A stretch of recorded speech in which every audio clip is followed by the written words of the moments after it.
40 hertz frequency जो often associate की जाती है इन बेल्स की साउंड से resonates with the brains natural frequency, एक स्टेट ऑफ सिंक्रोनाइजेशन क्रिएट करती है। ये सिंक्रोनाइज्ड ब्रेन एक्टिविटी हमारी कॉन्सेंट्रेशन को इन्हांस करती है, क्रिएटिविटी को बूस्ट करती है और यहाँ तक कि ADHD के सिम्टम्स को भी कम करती है। जैसे ही ये साउंड वेव्स हमारी कॉन्शियसनेस में पेनिट्रेट करती हैं, हमारे माइंड्स मोर रिसेप्टिव बन जाते हैं and the door to inner awareness swing open.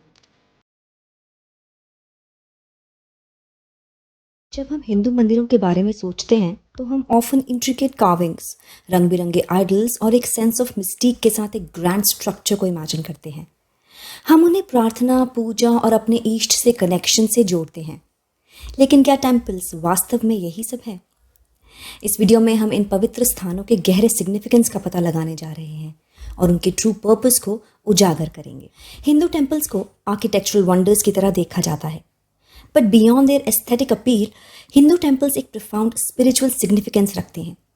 उन्हें सांसारिक और दिव्य रेल्म्स के बीच की दहलीज माना जाता है, एक ऐसी जगह जहां दोनों के बीच की सीमाएं धुंधली हो जाती हैं। इस सेंस में ये केवल फिजिकल स्ट्रक्चर्स नहीं हैं, but are gateways to higher states of consciousness. Hindu धर्म में मंदिरों को ब्रह्मांड के एक सूक्ष्म जगत के रूप में भी देखा जाता है, जिसमें सेंटर में देवता अल्टीमेट रियलिटी को रिप्रेजेंट करते हैं। मंदिर के विभिन्न एस्पेक्ट्स, मंदिर के तालाब से लेकर गर्भगृह तक, ब्रह्मांड के, यूनिवर्स के वेरियस एस्पेक्ट्स का प्रतीक बनाने के लिए डिजाइन किए गए हैं। इन मंदिरों में पूजा करके भक्त वास्तव में ब्रह्मांड की ही पूजा कर रहे होते हैं। यही कारण है कि मंदिरों का निर्माण वास्तु और शिल्प शास्त्र जैसे शास्त्रों के डिटेल्ड गाइडलाइंस का पालन करके किया जाता है। हिंदू पुराणों के अनुसार मंदिर का स्थान और स्ट्रक्चर कहीं भी यूं ही नहीं बन जाते। इसके पीछे कोई साउंड रीजन होता है, क्योंकि मंदिर ज्यादातर ऐसी जगहों पर पाए जाते हैं जहां पॉजिटिव एनर्जी अबंडेंस में होती है, जहां इलेक्ट्रिक और मैग्नेटिक वेव्स का फ्री फ्लो उत्तर और दक्षिण यानी नॉर्थ और साउथ में होता है। मेन मूर्ति हमेशा मंदिर के सेंटर में रखी जाती है, जो गुरुगृह या मूल सन के नाम से भी जाना जाता है। ज्यादातर मंदिर की संरचना तब बनाई जाती है जब मंदिर में रहने वाले देवता की मूर्ति को पॉजिटिव केंद्र स्थान पर रखा जाता है। ये इंपॉर्टेंट है क्योंकि ऐसा कहा जाता है कि मूल सूर्य पर पृथ्वी की मैग्नेटिक वेव्स अत्यधिक होती हैं। इन अदर वर्ड्स, मंदिरों को स्ट्रैटेजिकली ऐसी जगह बिल्ड किया जाता है जहां positive energy is abundantly available from the magnetic and electric wave distributions of north and south. मंदिर की पवित्रता और शक्ति सुनिश्चित करने के लिए मूर्ति स्थापना और प्राण प्रतिष्ठा सावधानी पूर्वक की जाती है। प्राण प्रतिष्ठा के प्रोसेस का कॉन्सेप्ट है invoking the divine energy of the deity into the idol. ये पवित्र अनुष्ठानों की एक सीरीज के थ्रू प्राप्त किया जाता है, जिसमें पांचों तत्व का आवाहन, कुंडलिनी ऊर्जा का जागरण और मूर्ति में दिव्य चेतना का संचार शामिल है। पुजारी और पंडित इन अनुष्ठानों को सावधानी पूर्वक करते हैं, ये सुनिश्चित करते हुए that every step is taken to perfection, ताकि पूरी प्रक्रिया को अमान्य ना माना जाए। इन रिचुअल्स का आउटकम एक बहुत ही अद्भुत एक्सपीरियंस है, जहां devotees divine energy of the deity से कनेक्ट कर पाते हैं ऑन अ पर्सनल लेवल। मुख्य मूर्ति को मंदिर के मेन सेंटर में रखा जाता है, जिसे गर्भगृह या मूल स्थानम के नाम से जाना जाता है। गर्भगृह वह जगह है जहां अर्थ की मैग्नेटिक वेव्स सबसे ज्यादा होती हैं। मूर्ति के नीचे 5 धातुओं से बना एक बर्तन रखा जाता है, जो पृथ्वी की मैग्नेटिक वेव्स को एब्जॉर्ब करके उसे आसपास के एनवायरनमेंट में रेडिएट करने में मदद करता है। फिर मुख्य देवता को प्राणवायु से चार्ज किया जाता है, जिसे प्राण प्रतिष्ठा या अभिषेक भी कहा जाता है। इसके बाद मूर्ति स्वयं भगवान का एक जीवित अवतार बन जाती है। प्रार्थना करने के बाद मूर्ति के चारों ओर कम से कम 3 बार चक्कर लगाने की प्रथा भी है।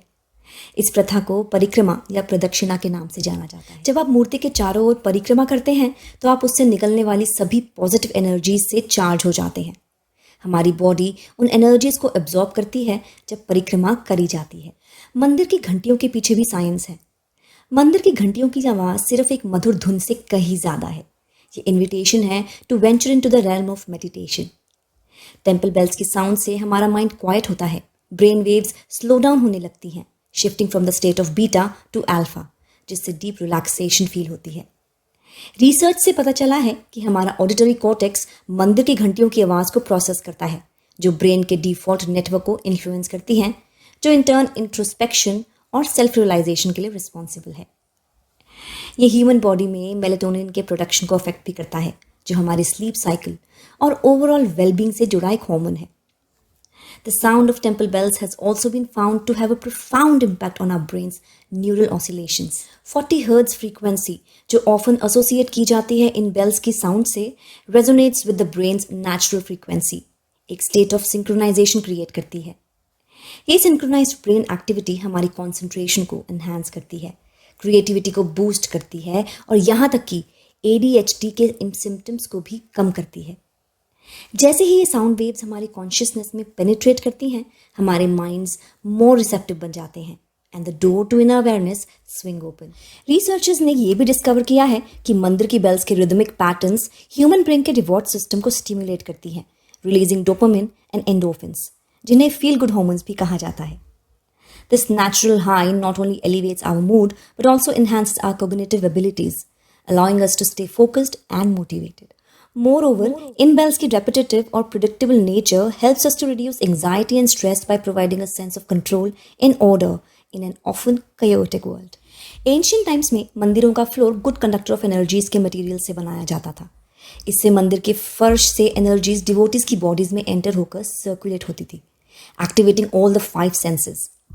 साउंड ऑफ मंदिर bells activates our sense of hearing. ऐसा माना जाता है कि मंदिर की घंटी की ध्वनि हम में 7 सेकंड्स तक रहती है इन द फॉर्म ऑफ एको, जो हमारी 7 हीलिंग सेंटर्स को, चक्रास को एक्टिवेट करने के लिए इनफ है. Sense of site. जब एक डिवोटी आइडल के सामने आंख बंद करता है और फिर खोलता है तो उसे सबसे पहला व्यू ज्योत या दिए का मिलता है, जिससे उसकी सेंस ऑफ साइट एक्टिवेट होती है. Sense of touch.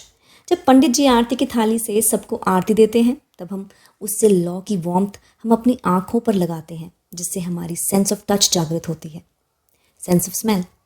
मंदिर में जगाए जाने वाले अगरबत्ती, कपूर और भगवान को चढ़ाए जाने वाले फूलों की खुशबू हमारी सेंस ऑफ स्मेल को एक्टिवेट करते हैं. Sense of taste. चरणामृत यूजुअली कॉपर के पात्र में रखा जाता है, जिसको पीने से बहुत सारे हेल्थ बेनिफिट्स मिलते हैं. इस अमृत को पीने से बॉडी के तीनों दोष बैलेंस हो जाते हैं. In the end, true purpose of a Hindu temple केवल अपने आराध्य को प्रे करना या मटेरियल बेनिफिट्स को सीख करना नहीं है. It's about creating a sense of connection. Connection with the divine, connection with the community and with oneself. इस core purpose को recognize करने पर we can unlock the full potential of these sacred spaces and experience the transformative power of connection. Thanks for joining me on this journey of discovery. If you have any thoughts or insights to share, please leave them in the comments below. And if you're interested in learning more about Hindu practices and traditions, be sure to check out my other videos. Don't forget to subscribe and like. See you in our next video. Toodles.